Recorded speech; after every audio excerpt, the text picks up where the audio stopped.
So it struck me that the president recently found time to apologize to someone who had been up here on the Hill testifying, but he never found time to apologize to those who he told you cannot practice your religious beliefs. Oh, yeah, he tried to make an accommodation for a church and hospital, but Catholics that have these closely held beliefs, I'm a Baptist, but good grief, if you're going to tell a Catholic they can't practice their religion because, as some in this body have said, a majority think you shouldn't, you're going to tell people they can't practice their religious beliefs?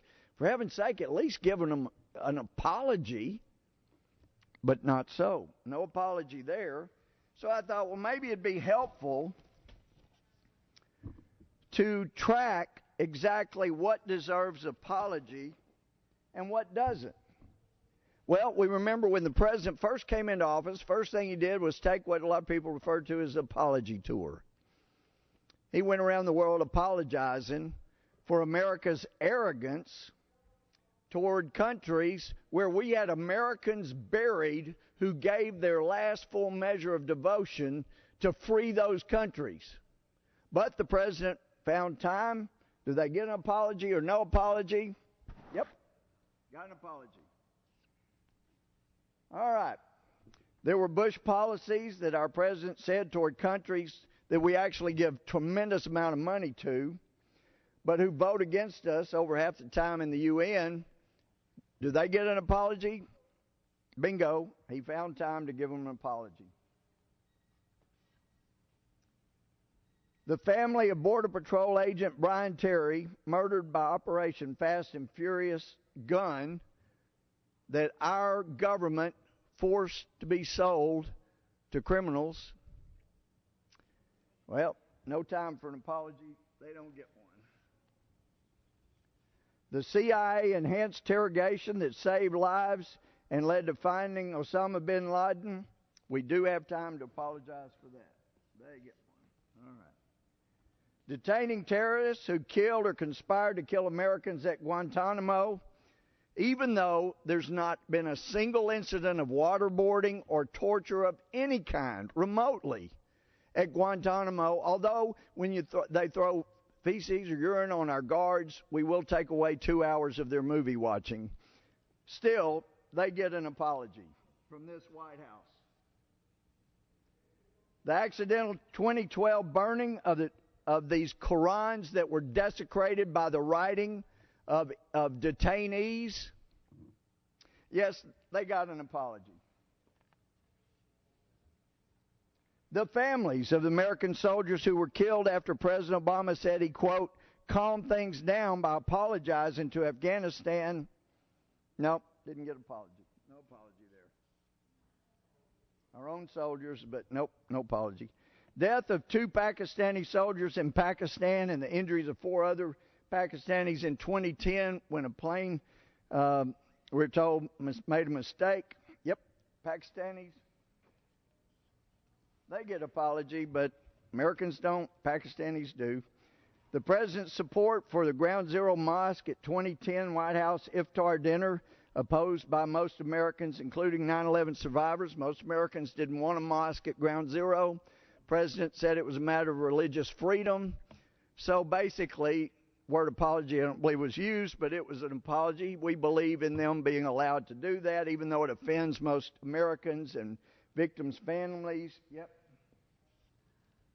Yep, they were at the White House hearing how sorry he was that Americans opposed that. Comments in 2011 that Israel should return to its 1967 borders that would have subjected it to relentless attacks and vulnerability.